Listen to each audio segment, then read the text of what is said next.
The morning sun cast long shadows across the dusty marketplace as Elena stood on the wooden platform, her wrists bound with rough rope that had left angry red marks on her pale skin. The crowd below buzzed with excitement, their voices mixing into a chaotic symphony of greed and curiosity. She had been standing there for what felt like hours, watching potential buyers examine her like livestock at a county fair. Elena's once beautiful dress, now torn and stained with dirt from weeks of captivity, hung loosely on her thin frame. Her dark hair, which had once been carefully arranged in elegant curls, now fell in tangled waves around her shoulders. Despite her current state, there was still something regal about the way she held herself, a dignity that even these circumstances couldn't completely strip away. The slave trader, a fat man with gold teeth and expensive clothes, stood beside her, calling out to the crowd. "Look at this beauty," he shouted, his voice carrying over the noise. "Pure noble blood, perfect for a wealthy household.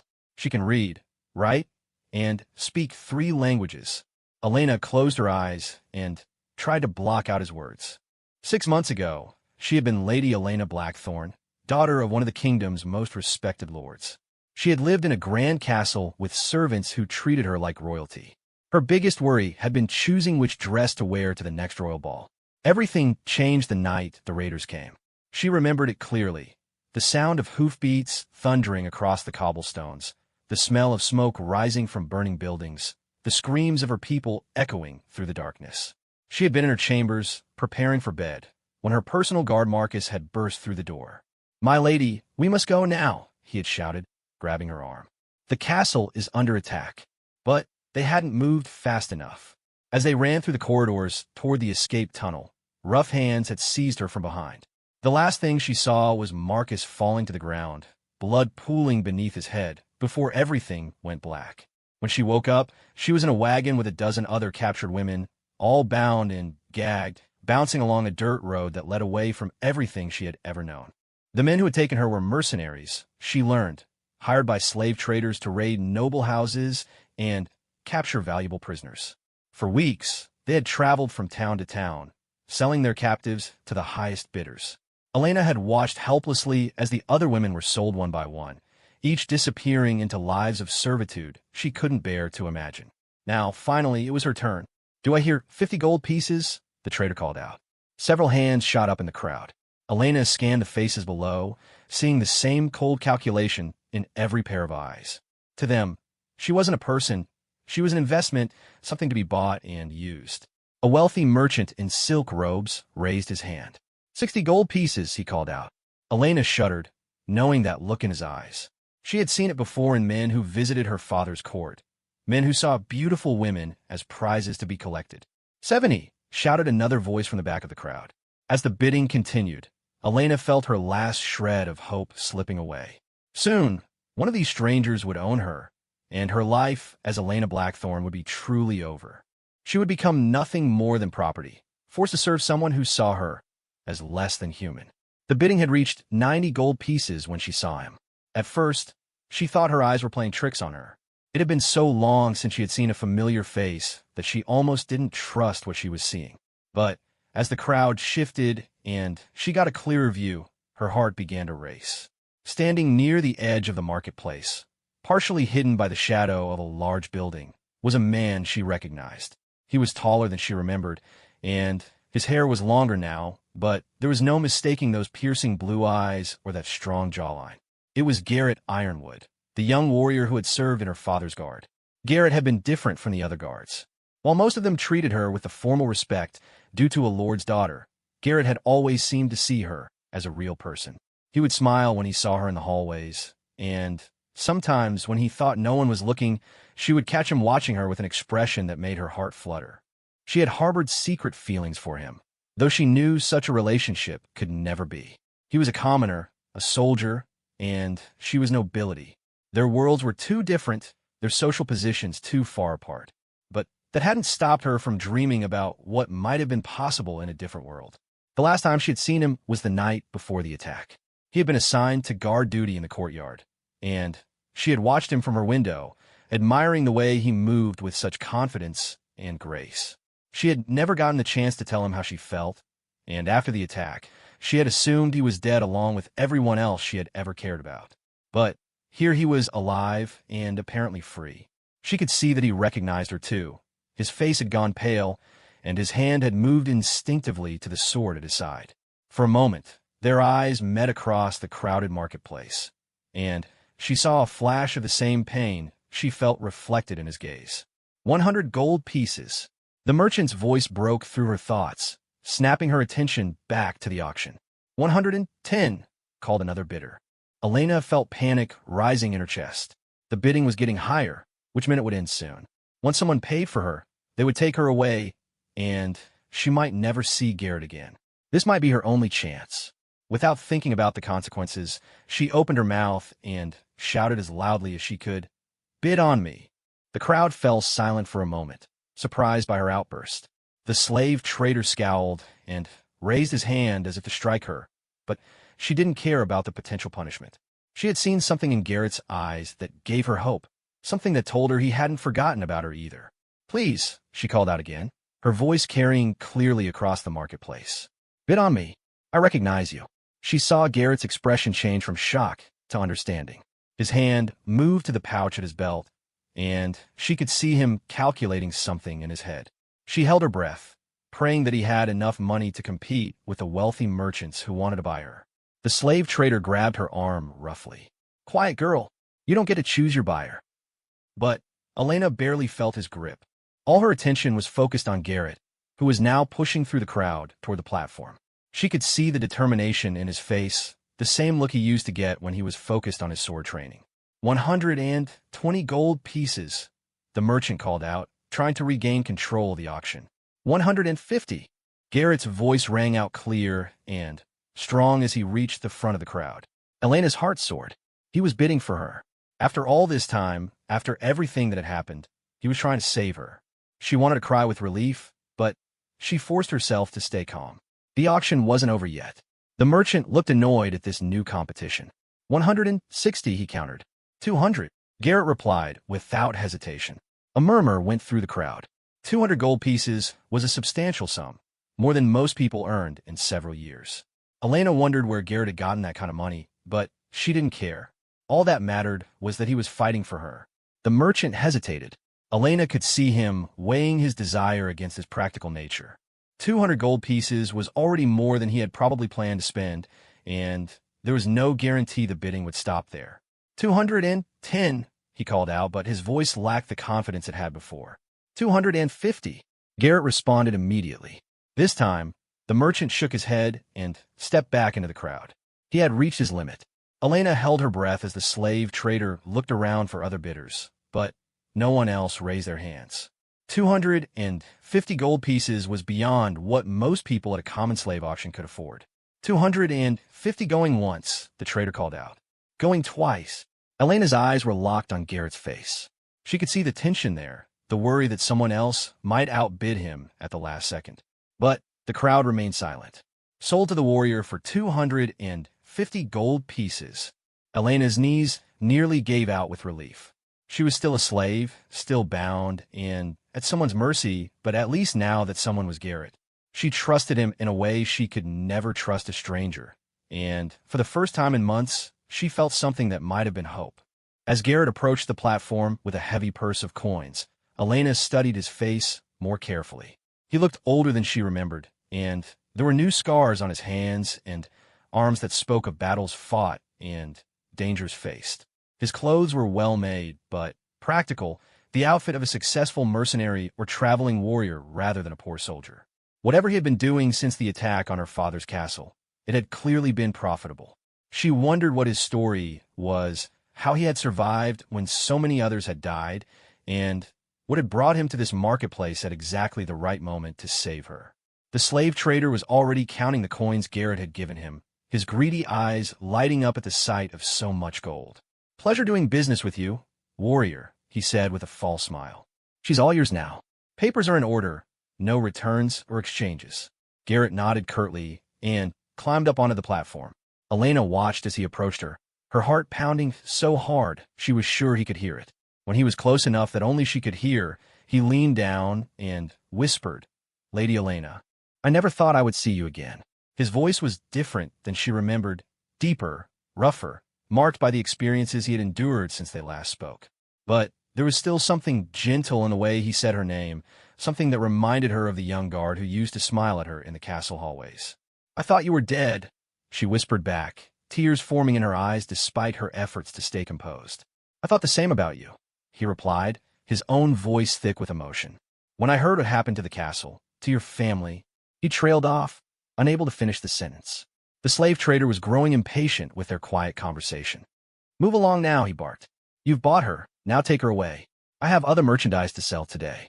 Garrett straightened up and turned to face the trader with a cold expression that made the fat man take a step backward. "We'll leave when we're ready," he said in a tone that brooked no argument. But Elena could see that he was right. They needed to go. The crowd was starting to disperse, moving on to other entertainments, and staying here any longer would only draw unwanted attention. She needed to talk to Garrett to understand what was happening and what he planned to do now that he owned her, but this wasn't the place for such a conversation. Garrett seemed to realize the same thing. He pulled out a small knife and carefully cut the ropes binding her wrists, his touch gentle despite the weapon in his hands. Elena rubbed her sore wrists, grateful for even this small freedom. "Can you walk?" he asked quietly. Elena nodded, though the truth was that her legs felt shaky after standing on the platform for so long. She was weak from weeks of poor food and little rest, but she was determined not to show any weakness in front of these strangers. Garrett offered her his arm for support, and she took it gratefully, feeling the strength in his muscles beneath his sleeve. As they walked down from the platform and through the thinning crowd, Elena tried to process what had just happened. She was free from the immediate threat of being sold to someone who would abuse her, but she was still technically a slave. Garrett had bought her, which meant that legally she belonged to him now. She didn't know what his intentions were or what he expected from her. But as they walked through the dusty streets away from the marketplace, Elena found herself feeling something she hadn't felt in months: safe. Whatever Garrett's plans were, whatever had happened to bring him to that marketplace today, she trusted him. He had saved her when he could have walked away, and that had to mean something. As they turned a corner and the sounds of the marketplace faded behind them, Elena allowed herself to hope that maybe, just maybe, her nightmare was finally beginning to end. She didn't know what the future would hold, but for the first time since the night her world had been destroyed, she wasn't facing it alone. The sun was getting higher in the sky, and Elena could feel its warmth on her face as they walked. It was a beautiful day, and she was walking beside someone who cared about her. After everything she had been through, that felt like a miracle, but she knew that their story was just beginning. There would be questions to answer, decisions to make, and dangers to face. The world was still a harsh and unforgiving place, and she was still far from the safety and comfort she had once known. Still, as she glanced sideways at Garrett's determined profile, Elena felt something stirring in her chest that she had thought was lost forever. It wasn't just gratitude or relief. It was something deeper, something that connected to those long-ago feelings she had harbored for the young guard who had always treated her with kindness. Whatever came next, she was ready to face it. She had survived the worst that life could throw at her, and she was still standing. With Garrett beside her, she felt like she could survive anything. They walked in silence through the winding streets of the trading town, Elena's bare feet making soft sounds against the worn cobblestones. Garrett maintained a steady pace beside her, his hand resting casually on his sword hilt, a gesture that looked relaxed but Elena knew was ready for trouble. She had seen enough warriors to recognize the signs of someone who was always prepared for a fight. The town was busier now as the morning progressed. Merchants called out their wares from storefronts. Children ran between the adults carrying messages or looking for dropped coins, and the smell of fresh bread and roasting meat drifted from various establishments. It was the kind of normal, everyday life that Elena had almost forgotten existed. After about 10 minutes of walking, Garrett led her down a side street to where Modest and called the Silver Horse. The building was clean and well-maintained, neither too fancy nor too shabby. The sort of place that catered to traveling merchants and skilled craftsmen rather than nobles or paupers. As they approached the entrance, Elena realized she was nervous. Once they were alone, she would have to confront all the questions that were swirling in her mind. What had happened to Garrett after the attack? How had he ended up with enough money to buy her freedom? And, most importantly, what did he expect from her now? The innkeeper, a middle-aged woman with kind eyes and flour-dusted apron, looked up as they entered. Her gaze took in Elena's appearance, the torn dress, the marks on her wrists, the way she stayed close to Garrett's side, and her expression softened with understanding. "Room for two?" she asked quietly, her tone respectful rather than judgmental. "Two rooms," Garrett replied firmly. "Next to each other, if possible." Elena felt a wave of relief. She hadn't been sure what to expect, but the fact that he wanted separate rooms told her something important about his intentions. He wasn't treating her like property to be used, at least not yet. The innkeeper nodded and handed Garrett 2 keys. "Rooms 12 and 13, up the stairs and to the right. There's a wash basin in each room, and I can have hot water brought up if you'd like. Meals are served in the common room, breakfast, lunch, and dinner." Garrett paid for the rooms and thanked the woman. As they climbed the narrow wooden stairs, Elena felt her exhaustion catching up with her. The emotional shock of seeing Garrett, combined with the physical strain of standing on that platform for hours, was finally taking its toll. Room 12 was small but clean, with a narrow bed, a wooden chair, and a washstand near the window. The late morning sun streamed through the glass, making the simple furnishings look almost cheerful. Elena stood in the doorway, unsure what to do next. Garrett seemed to sense her uncertainty. "Why don't you rest for a while?" he suggested gently. "I'll have the innkeeper bring you some food and hot water for washing. We can talk later, when you've had time to recover." Elena nodded, grateful for the reprieve. She needed time to think, to process what had happened, and to figure out how to approach the conversation they needed to have. But, as Garrett turned to leave, she found herself reaching out to stop him. "Garrett," she said, her voice barely above a whisper. "Thank you for what you did back there. I know 250 gold pieces it's a lot of money." He turned back to her, and for a moment, she saw something vulnerable in his expression. "It was worth every coin," he said simply. "I'll be in the next room if you need anything." After he left, Elena sat down on the edge of the bed and, finally, allowed herself to cry. All the fear and desperation and grief she had been holding back for months came pouring out of her in great, wrenching sobs. She cried for her father, who she would never see again. She cried for her old life, which was gone forever. And she cried with relief that she was finally, temporarily safe. Where her tears were spent, she felt hollow, but somehow cleaner, as if the crying had washed away some of the poison that had been building up inside her. A soft knock at the door interrupted her thoughts, and the innkeeper's voice called out that she had brought hot water and food. Elena opened the door to find the woman carrying a tray laden with fresh bread, cheese, soup, and a piece of fruit that looked like the most delicious thing Elena had ever seen. Behind her, a young boy carried a large pitcher of steaming water. "Thank you," Elena said, accepting the tray with hands that shook slightly.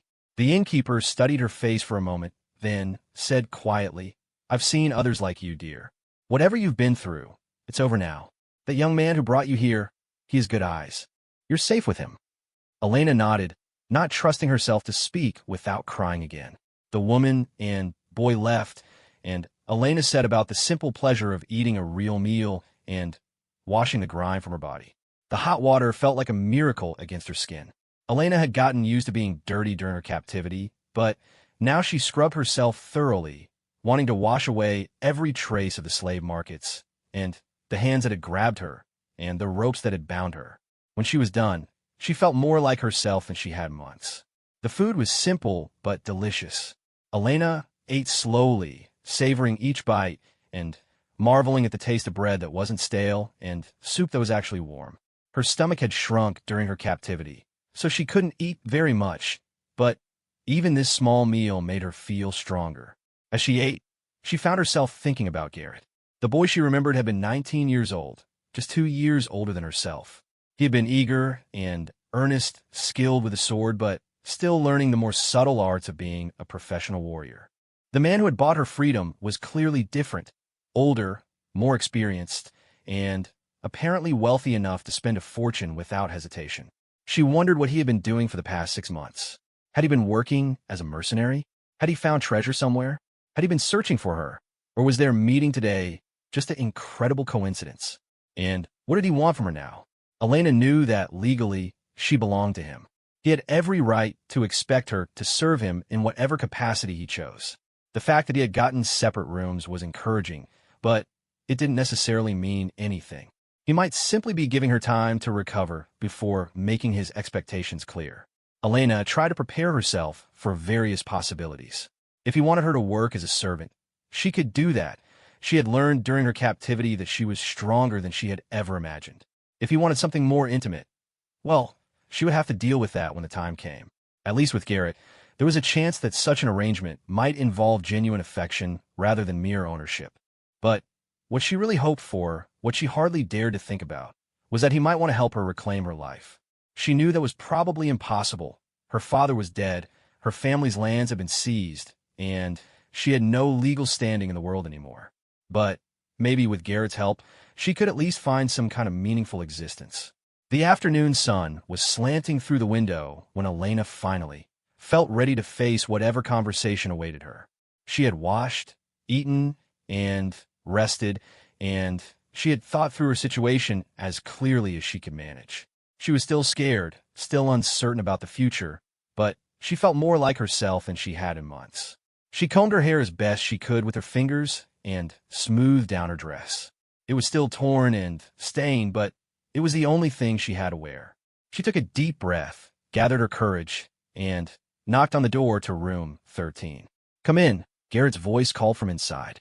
Elena opened the door and found him sitting by the window, looking out at the street below.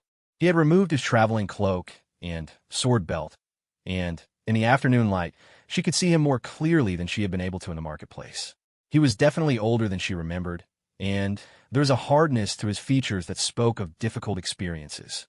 There were more scars than she had noticed before, a thin line across his left temple, marks on his hands that suggested sword work, and others partially hidden by his clothing. But his eyes were still the same blue she remembered, and when he looked at her, they were still kind. "Feeling better?" he asked, gesturing for her to take the other chair. Elena sat down, acutely aware of how she must look in her ragged dress compared to his clean, well-made clothes. "Much better, thank you. I can't remember the last time I had a hot meal and a real wash." Garrett nodded, his expression growing serious. "I can imagine. Elena, we need to talk about what happened today and about what happens next. I know you must have questions." Elena took a deep breath. "Edo. First, I need to know, how did you survive? When I heard about the attack on the castle, I assumed everyone was dead." Garrett's jaw tightened.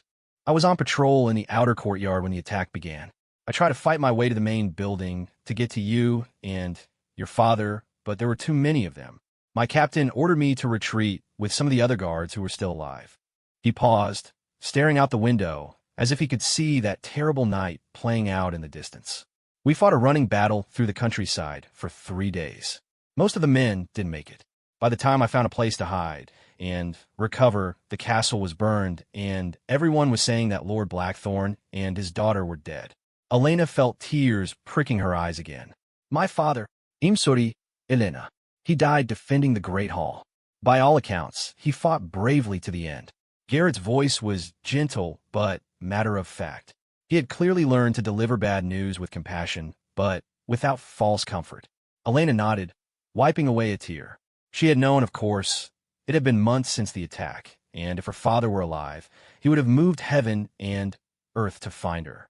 But hearing it confirmed still hurt. "What about you?" she asked. "What have you been doing since then?" Garrett leaned back in his chair, choosing his words carefully. "After I recovered from my injuries, I hired myself out as a sword for merchants who needed protection on the roads. The war has made traveling dangerous, so there's good money in it for someone with the right skills." That explained his clothes and equipment, Elena thought. Professional guards who could keep merchant caravans safe would indeed be well paid. "I spent months traveling between the major trading cities," Garrett continued. "I kept my ears open, hoping to hear news about what had happened to you. Most people said you were dead, but there were rumors, stories about noble prisoners being sold in slave markets in the Eastern Territories." Elena's heart skipped a beat. "You were looking for me?" "I've been following those rumors for 2 months now," Garrett admitted. "Checking every slave market I could find, asking questions, following leads that mostly turn out to be dead ends. I never really expected to find you, but I had to try." Elena stared at him in amazement.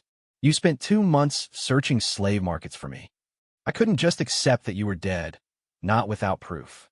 And if there was even a chance you were alive and suffering. He trailed off, but Elena understood what he couldn't say. She felt overwhelmed by the realization that he had been looking for her all this time. During her darkest moments in captivity, when she had felt completely alone and forgotten, he had been out there searching for her. The knowledge that someone had cared enough to spend months of their life trying to find her was almost too much to process. Garrett, she said softly, why would you do that for me? I mean, I know we were friendly back at the castle, but I was just your lord's daughter. You didn't owe me anything. Garrett looked directly at her for the first time since she had entered the room. You weren't just anything to me, Elena. You were never just the lord's daughter. The way he said it, the look in his eyes, made Elena's heart start beating faster. She had suspected, back at the castle, that his feelings for her might run deeper than simple respect or duty. But she had never been sure, and the difference in their stations had made it impossible to explore such possibilities. I don't understand, she said, though part of her did understand, and was afraid to hope. Garrett stood up and walked to the window, his hands clasped behind his back. Do you remember the night of your 17th birthday? There was a feast in the great hall, and afterward you walked out onto the balcony to get some air. Elena remembered. It had been a beautiful spring evening, and she had been overwhelmed by all the attention from the noble guests her father had invited to celebrate with them. You were standing there in that blue dress, looking out over the gardens. Garrett continued, his voice growing softer. I was supposed to be on guard duty, but I couldn't stop watching you. You looked so beautiful, but also so sad. When you started to cry, I almost left my post to go to you. Elena's breath caught. She remembered crying that night, feeling lonely despite being surrounded by people who were supposedly celebrating her. She had never known anyone had seen her. Why didn't you? She asked. Garrett turned to face her again. Because I was a commoner, and you were a lord's daughter. Because it would have been inappropriate and potentially dangerous for both of us. Because I knew that whatever I felt for you could never be acted upon. Elena stood up as well, her heart pounding. What did you feel for me? For a moment, Garrett just looked at her, and Elena could see the internal struggle playing out across his features. Finally, he spoke in a voice that was barely above a whisper. I was in love with you, Elena. Completely, hopelessly in love with you. I had been for months before that night, and I knew it was impossible, but I couldn't help myself. Elena felt the world tilt around her. All those times she had caught him watching her. All those moments when their eyes had met across a crowded room. All those smiles that had seemed to hold more meaning than simple politeness. She hadn't been imagining it. I felt the same way, she whispered back. The admission hung in the air between them like something fragile and precious. Elena could see the effect her words had on Garrett. His whole posture changed, becoming less guarded and more open. You did? He asked, as if he couldn't quite believe it. Elena nodded, not trusting herself to speak.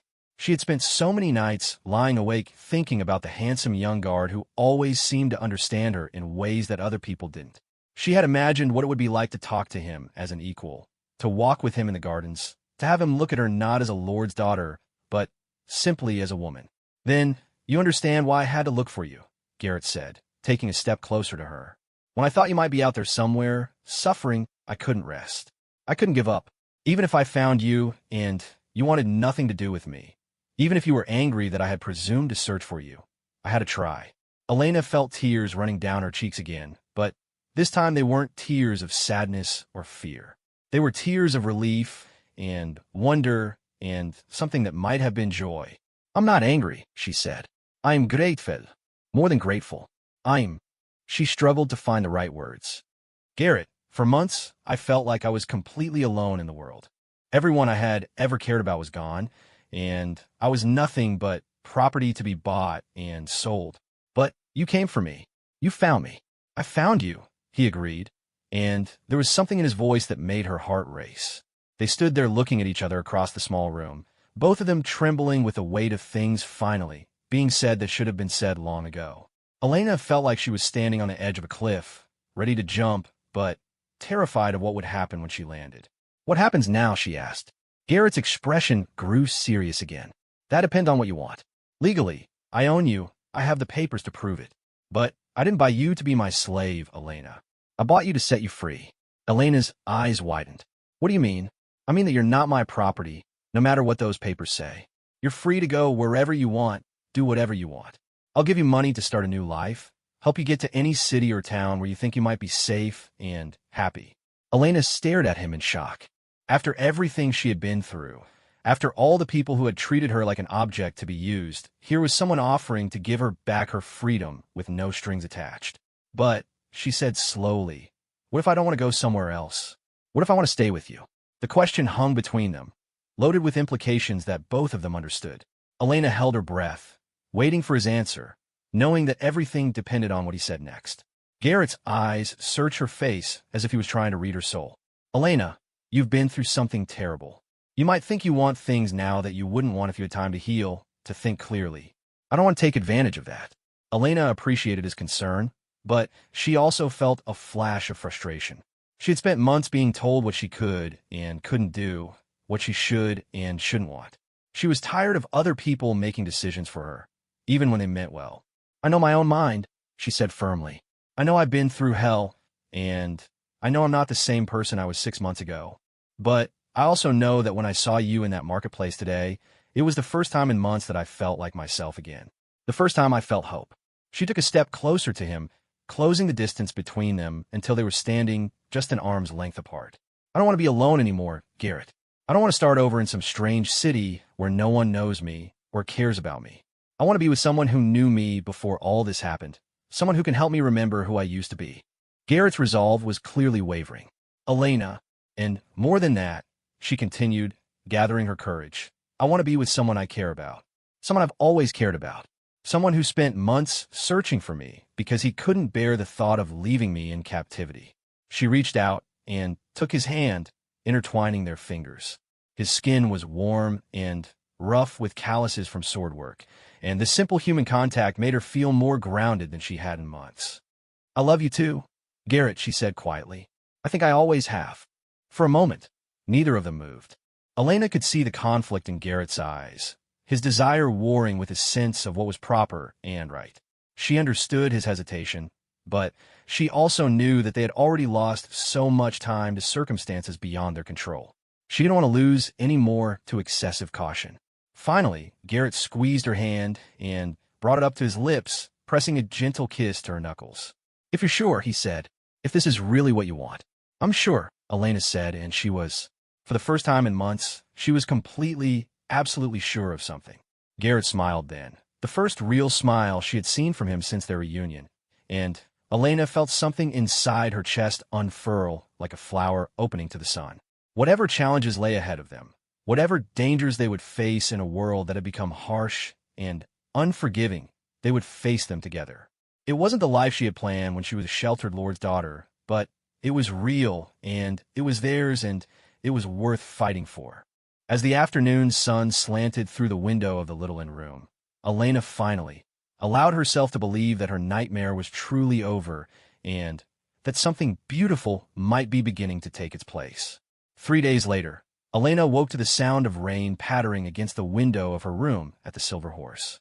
She had grown accustomed to the simple comfort of the narrow bed and clean sheets, so different from the bare floors and rough blankets she had endured during her captivity. More importantly, she had grown accustomed to waking up without fear, knowing that Garrett was just on the other side of the wall. They had spent those 3 days talking, really talking, in a way they had never been able to when she was Lord Blackthorn's daughter, and he was merely a guard. Elena had told him about her months in captivity, the fear and degradation she had endured, and the way she had forced herself to survive by holding on to memories of her old life. Garrett had shared more about his search for her, the dangerous roads he had traveled, and the gradual transformation from an idealistic young soldier into a hardened mercenary. More than that, they had talked about their feelings for each other, carefully exploring the attraction that had always existed between them, but had never been allowed to flourish. Elena discovered that Garrett's quiet strength and protective instincts were even more pronounced now than they had been when he was younger. And Garrett seemed amazed by her resilience, by the way she had endured so much and still maintained her essential humanity. But now, as Elena listened to the steady rhythm of the rain, she knew their peaceful interlude was coming to an end. Garrett had made it clear from the beginning that they couldn't stay at the inn indefinitely. They were still in dangerous territory, the same lawless region where slave traders operated with impunity. And sooner or later, someone might start asking uncomfortable questions about why a warrior had spent so much money to buy a particular slave. A gentle knock at her door interrupted her thoughts. "Elena, are you awake? Come in," she called softly. Garrett entered carrying a bundle of cloth that he set down on her chair. "I bought you some things," he said, looking slightly embarrassed. "I know you're dressed as well. It's been through a lot. I thought you might want something else to wear." Elena sat up in bed, pulling the blanket around herself.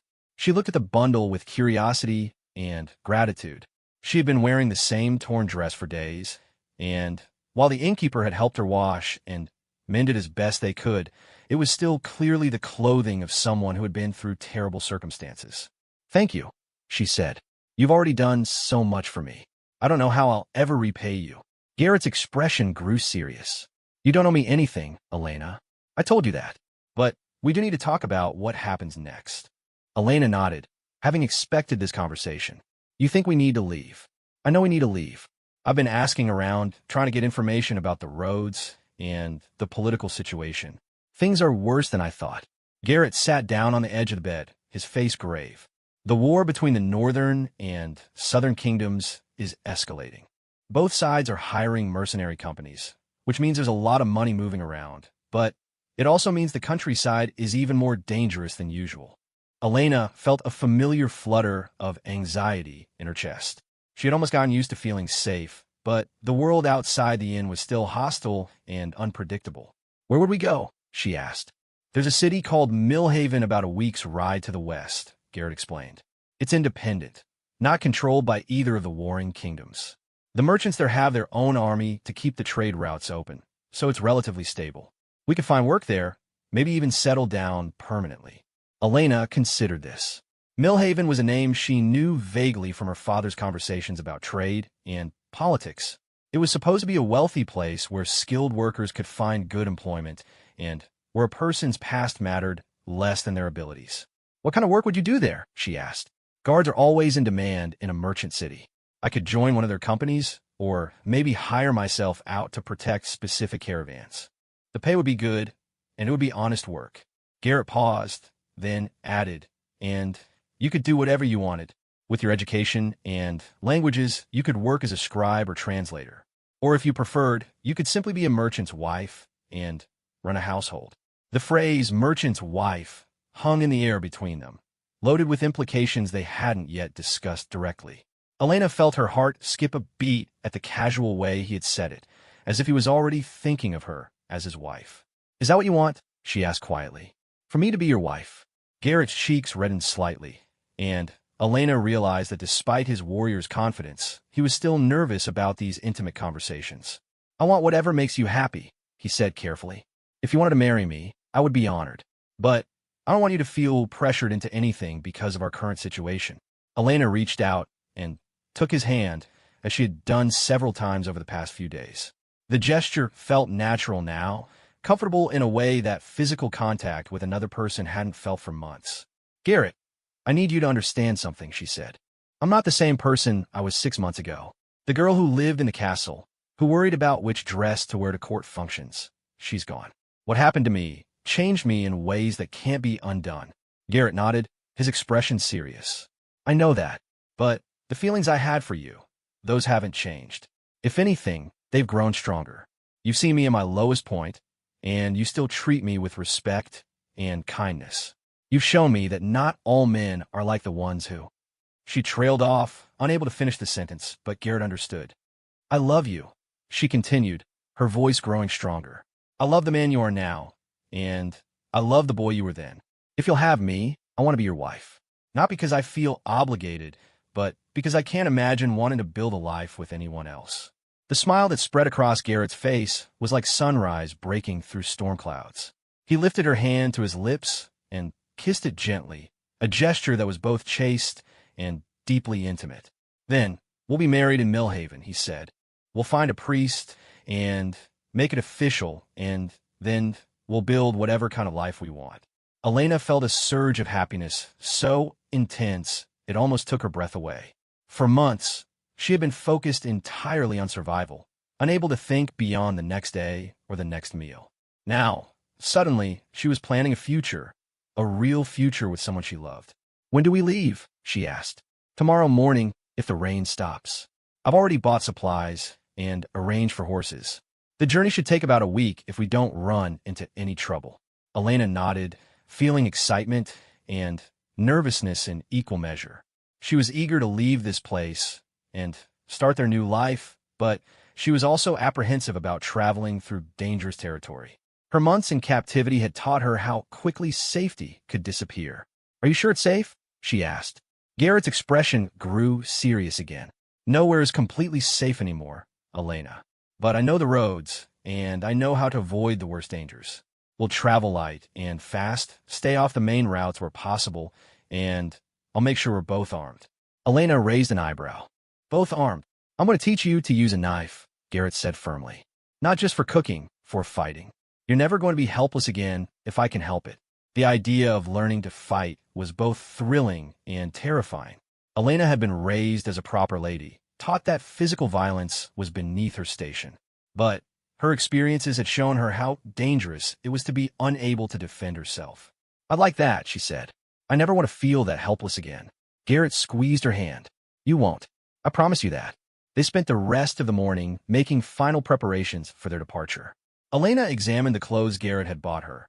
A practical traveling dress in dark blue wool, sturdy boots that would be suitable for riding, and a warm cloak with a hood. The clothes were well made, but not ostentatious, perfect for blending in with other travelers on the road. After she dressed, Garrett showed her the weapons he had acquired. In addition to his own sword, he now carried a crossbow and a quiver of bolts. For Elena, he had bought a long knife that could serve as both a utility tool and a weapon.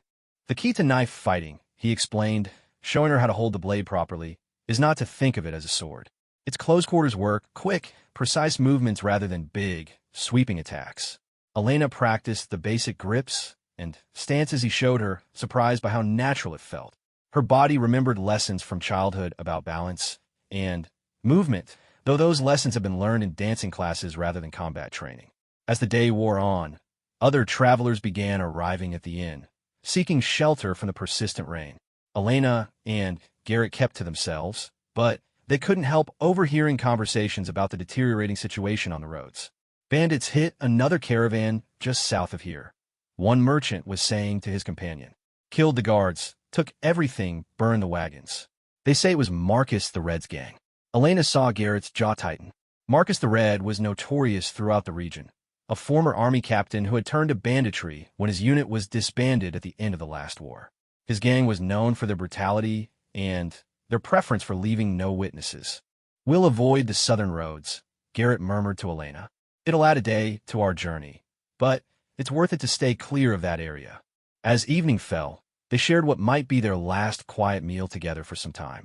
The inn's common room was crowded with stranded travelers, but Elena and Garrett found a small table in a corner where they could speak without being overheard. "Are you nervous about tomorrow?" Garrett asked, cutting a piece of roasted chicken and offering it to her. Elena considered the question. "Yes," she admitted, "but it's a different kind of nervous than I've felt in a long time. For months, I was afraid of what was going to happen to me. Now I'm nervous about what we're going to build together. It's a much better kind of fear." Garrett smiled. "I know what you mean. When I was searching for you, I was afraid I'd never find you, or that I'd find you too late. Now I'm afraid I'll somehow fail to make you happy." "You won't," Elena said with certainty. "Garrett, just being with you makes me happier than I thought I'd ever be again. Everything else, the life we'll build, the challenges we'll face, we'll figure it out together." That night, Elena lay in her narrow bed, listening to the sounds of the inn settling down for the night. In the morning, they would leave this place of temporary safety and venture back into the dangerous world beyond. But for the first time in months, she wasn't afraid of what tomorrow might bring. She thought about Millhaven, about the life they would build there. She imagined a small house with a garden, maybe near the market district where she could work as a translator and Garrett could easily find employment with merchant companies. She pictured ordinary days filled with simple pleasures, cooking meals together, walking through the city in the evenings, planning for a future that stretched beyond mere survival.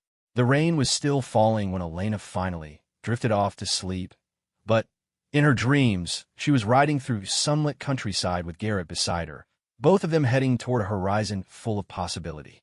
Dawn came gray and drizzly, but the heavy downpour had diminished to a light, steady rain that wouldn't prevent travel. Elena awoke to the sound of movement in the next room.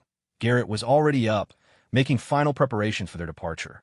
She dressed quickly in her new traveling clothes, marveling at how different she felt in sturdy, practical garments after months of wearing a torn dress that marked her as a slave. The knife Garrett had given her hung from a leather belt around her waist, and, while she was far from expert in its use, its presence made her feel less vulnerable. When she knocked on Garrett's door, she found him fully dressed and armed, with their supplies packed into leather saddlebags. He had bought a small crossbow for her as well, she noticed, along with a quiver of bolts. "Ready?" he asked, shouldering his pack. Elena took a deep breath, looking around the small room that had been her haven for the past 3 days. She would miss the safety and comfort of this place, but she was ready to leave it behind for the promise of something better. "Ready," she said. They made their way downstairs to find the innkeeper preparing breakfast in the common room. The kind woman looked up as they approached, her eyes taking in their travel gear and serious expressions. "Leaving today, then?" she asked. "Be careful on the roads. These are dangerous times for honest folk." "We'll be careful," Garrett assured her, paying their final bill. "Thank you for your hospitality. It meant more than you know." The woman looked at Elena with motherly concern. "You take care of yourself, dear. And you," she said to Garrett. "You take care of her. She's been through enough." "I will," Garrett promised, and Elena could hear the sincerity in his voice. The stables were located behind the inn, and Elena got her first look at the horses Garrett had purchased. They were sturdy animals, bred for endurance rather than speed, exactly what was needed for a long journey through uncertain territory. "Have you ridden much?" Garrett asked as he helped her adjust her stirrups. "Some," Elena replied, "though it's been months since I've been on a horse." "It'll come back to you," Garrett said confidently. "We'll start slow and build up the pace as you get comfortable." As they mounted their horses and rode out of the stable yard, Elena felt a mixture of anticipation and trepidation. Behind them lay the known safety of the inn. Ahead lay a week of traveling through dangerous country, followed by the challenge of building a new life in an unfamiliar city. But beside her rode the man she loved, armed and capable and completely devoted to her safety and happiness. Whatever challenges lay ahead, she would not face them alone. The rain had softened to a fine mist as they guided their horses through the empty streets of the town and onto the western road. Elena pulled her cloak hood up against the moisture and settled into the rhythm of riding, feeling her body remember skills she had learned in her youth. As the town faded behind them and the road stretched ahead through rolling countryside dotted with copses of trees and small farms, Elena felt something she hadn't experienced in months: excitement about the future. She was no longer the helpless captive who had stood on that auction platform just days ago. She was a free woman riding toward a new life with a man she loved, armed and determined never to be a victim again. The road to Millhaven lay before them, and Elena was ready to see where it would lead. The attack came on the 4th day of their journey to Millhaven, just as the afternoon sun was beginning to sink toward the western horizon. Elena and Garrett had been making good time, following lesser-used roads that wound through forested hills and avoided the main trade routes where bandits were most likely to operate. They had seen few other travelers, which Garrett had said was both good and bad. Good because it meant fewer potential threats, bad because it meant no one would witness if something went wrong. Elena had grown more confident in the saddle with each passing day, and her skill with the knife Garrett had given her was improving through daily practice sessions when they made camp each evening. More importantly, she had felt herself growing stronger and more sure of herself with each mile that separated her from the slave markets where her nightmare had begun. They were riding along a narrow path that curved through a dense stand of oak trees when Garrett suddenly held up his hand, signaling for silence. Elena reined in her horse, her heart immediately beginning to race. She had learned to trust Garrett's instincts completely during their journey. "What is it?" she whispered. Garrett's hand was already moving to his sword hilt. "Someone's been watching us for the past mile. At least 3 riders, maybe more, staying just out of sight in the trees." Elena felt cold fear wash over her despite the warm afternoon air. During her months in captivity, she had developed an acute sensitivity to danger, and Now, every nerve in her body was screaming that something was wrong. "What do we do?" she asked, fighting to keep her voice steady. "We keep riding, but be ready for anything," Garrett replied quietly. "If I tell you to run, you take your horse and go as fast as you can toward that ridge ahead. Don't look back. Don't wait for me. Just ride until you reach a town or find someone who can help you." Elena wanted to protest, to say that she wouldn't leave him behind, but she could see from his expression that this wasn't the time for arguments. She nodded and loosened her knife in its sheath, trying to remember everything he had taught her about how to use it. They rode forward slowly, every sense alert for signs of trouble. The forest around them seemed too quiet. No bird song, no small animals rustling in the underbrush. Even their horses seemed nervous, their ears flicking constantly, and their steps becoming shorter and more cautious. The attack came without warning. One moment they were riding along a peaceful forest path, and the next moment armed men were bursting from the trees on both sides, shouting and waving weapons. "Run!" Garrett shouted to Elena, even as he drew his sword and spurred his horse toward the nearest attacker. Elena kicked her horse into a gallop, bent low over its neck as she had seen Garrett do when they needed to move quickly. Behind her, she could hear the ring of steel against steel and the shouts of men fighting. Every instinct screamed at her to turn back, to try to help Garrett, but she forced herself to keep riding. He was a trained warrior, and the best thing she could do for him was to follow his instructions and not become a liability he would have to protect. She had made it perhaps 200 yards up the path when another rider burst from the trees directly in front of her, blocking her escape route. Elena's horse reared in alarm, and she had to fight to stay in the saddle. The bandit was a rough-looking man with a scarred face and predatory eyes that made her skin crawl. Well, he said with a nasty grin. "What we got here?" A pretty little bird trying to fly away. Elena's hand went to her knife, but the bandit laughed. "I wouldn't try that if I were you, sweetheart. You might get hurt, and that would be a shame. You look like you might be worth something to the right buyer." The words hit Elena like a physical blow. After everything she had been through, after finally finding freedom and love and hope for the future, here she was again facing the prospect of being sold like an animal. The injustice of it, the cruel irony, filled her with a rage so intense it surprised her. "I'm not going anywhere with you," she said, her voice shaking but determined. The bandit urged his horse closer. "Oh, I think you are. You see, we've been following you and your friend for 2 days now. We know you've got money. Nobody travels the back roads with horses that good unless they can afford to lose them. And you, my dear, are going to be our bonus prize." Elena could still hear fighting behind her, which meant Garrett was still alive. She needed to buy him time, needed to find a way to escape or at least delay this man until Garrett could come to her aid. "What makes you think I'm worth anything?" she asked, trying to sound calmer than she felt. "I'm nobody special." The bandit laughed again. "Nice try, but that dress you're wearing wasn't made by any common seamstress. And the way you sit that horse, the way you talk, you're nobility or at least merchant class. Either way, someone will pay good money to get you back." Elena realized with sick certainty that he was probably right. Even in her practical traveling clothes, she couldn't completely hide the markers of her upbringing. Her posture, her speech, even the way she handled the reins would mark her as someone who had been raised with privilege. The bandit was reaching for his rope when Elena made her decision. Instead of trying to run or surrendering meekly, she spurred her horse directly at him while drawing her knife in one smooth motion, just as Garrett had taught her. The bandit's horse shied away from the unexpected aggression, and Elena used the momentum to slash at his outstretched arm. Her blade bit deep, and he howled in pain and rage, dropping his rope to clutch at the wound. "You little witch," he snarled, drawing his own weapon with his uninjured hand. "I was going to be nice about this, but now you're going to pay for that." Elena wheeled her horse around, looking for an escape route, but the bandit recovered more quickly than she had hoped. He was between her and the path ahead, and behind her, the sounds of fighting were getting closer, which probably meant Garrett was being driven back. The bandit advanced on her slowly, clearly favoring his injured arm, but still dangerous. Elena tried to remember everything Garrett had taught her about knife fighting, but those lessons had been theoretical, practiced against a patient teacher who wasn't trying to actually hurt her. This was real and deadly, and she was terrified.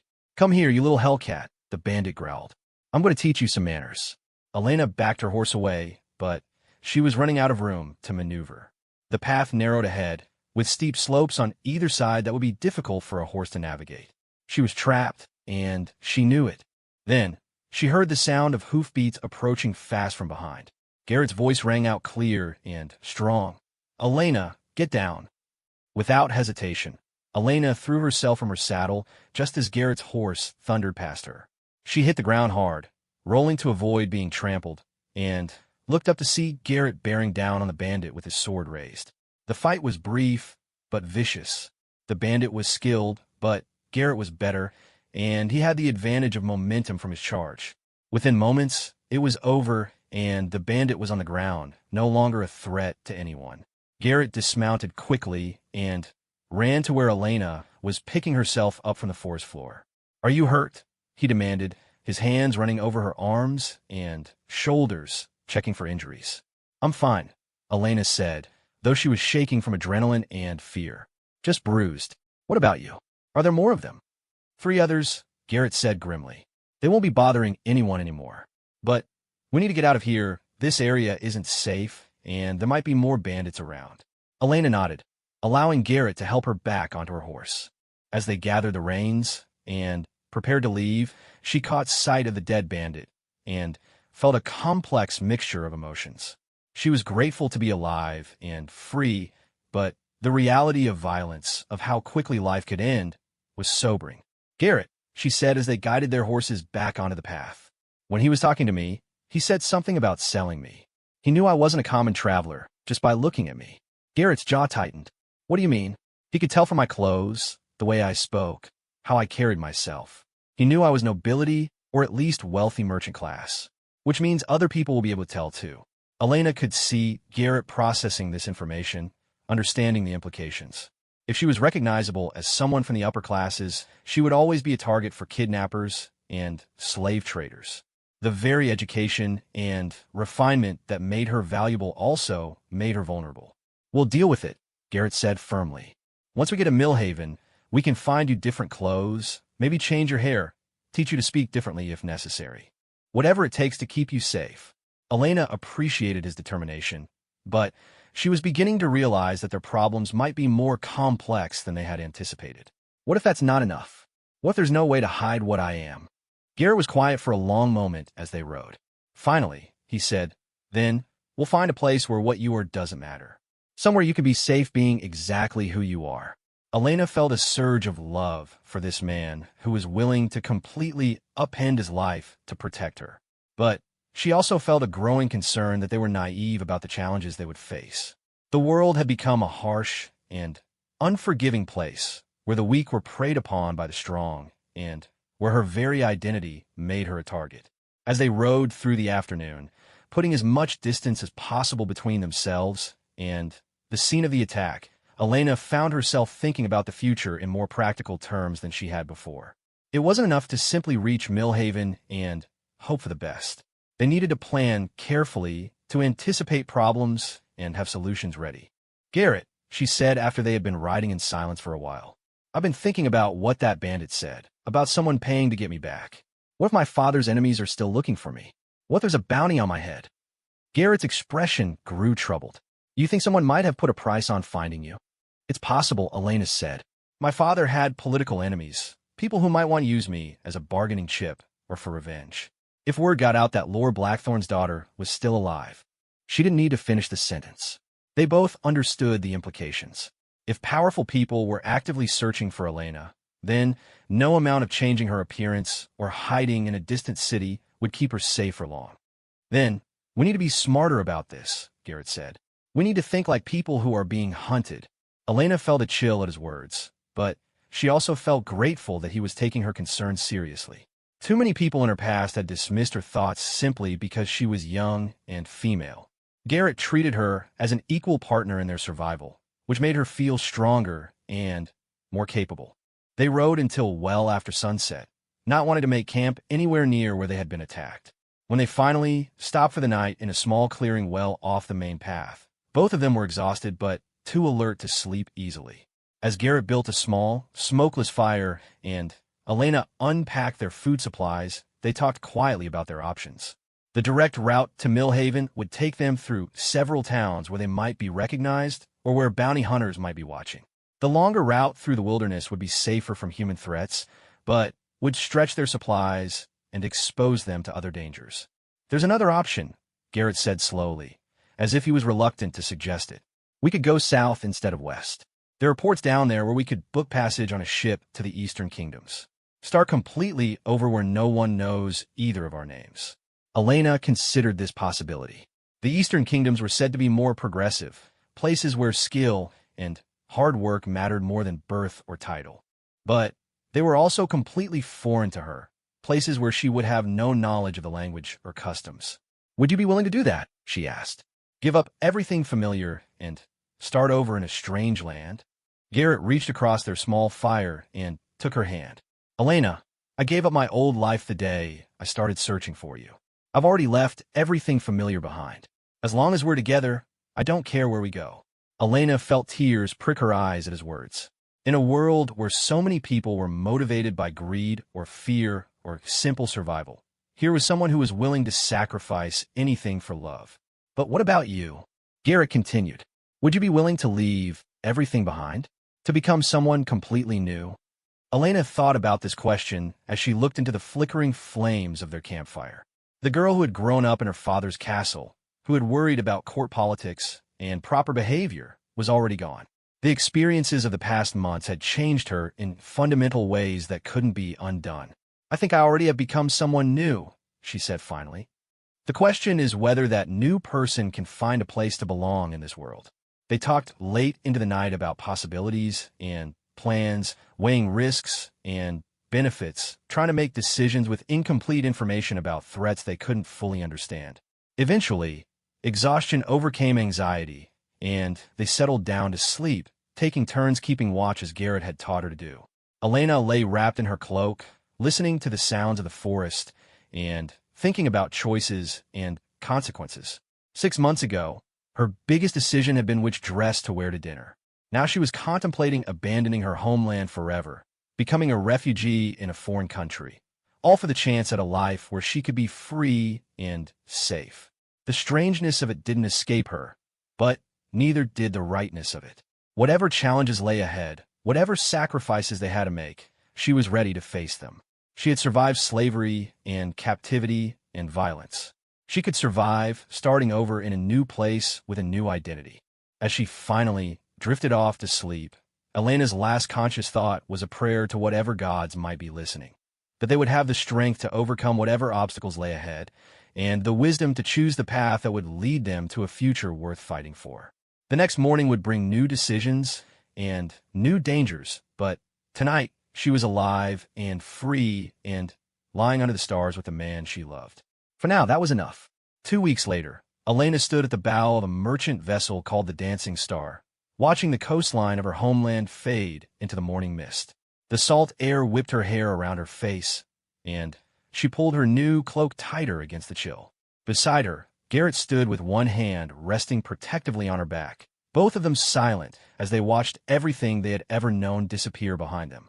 The decision to leave had not been easy. After the bandit attack, they had made their way to a coastal town called Sea Haven, planning to take ship to Millhaven.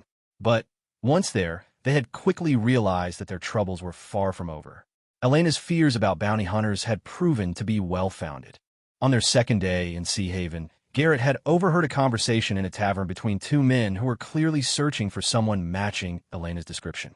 They spoke of a substantial reward offered by interested parties for information leading to the capture of Lord Blackthorn's daughter. They knew she was alive, knew she was traveling with a male companion, and they had a network of informants watching the roads and ports.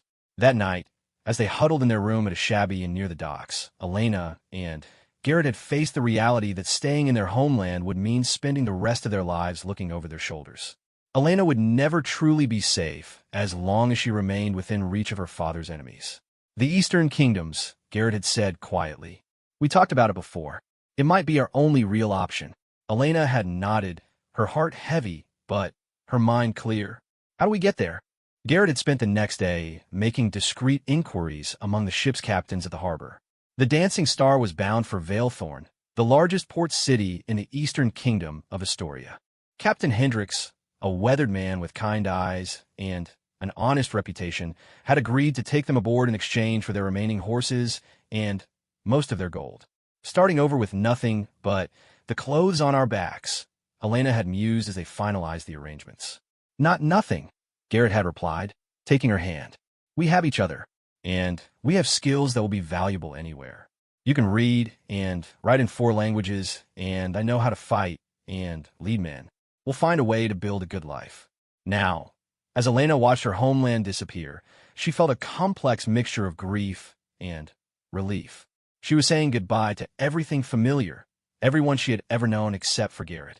But she was also saying goodbye to the fear that had haunted her since her captivity began, the fear that she would never truly be free. Any regrets? Garrett asked softly, his voice barely audible over the sound of wind and waves. Elena considered the question seriously. She thought about her father's castle, about the gardens where she had played as a child, about the servants who had cared for her, and the tutors who had educated her. She thought about the grave where her father lay buried, which she would probably never see again. Yes, she said honestly, but not about leaving. I regret that it came to this. I regret that the world became a place where we couldn't stay. But I don't regret choosing a future with you over a past that's already gone. Garrett squeezed her hand, and they stood together in comfortable silence as the ship carried them toward an uncertain but hopeful future.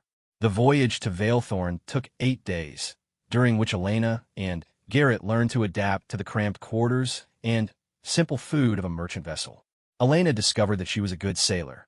The motion of the ship didn't make her sick, and she enjoyed watching the endless expanse of ocean and sky.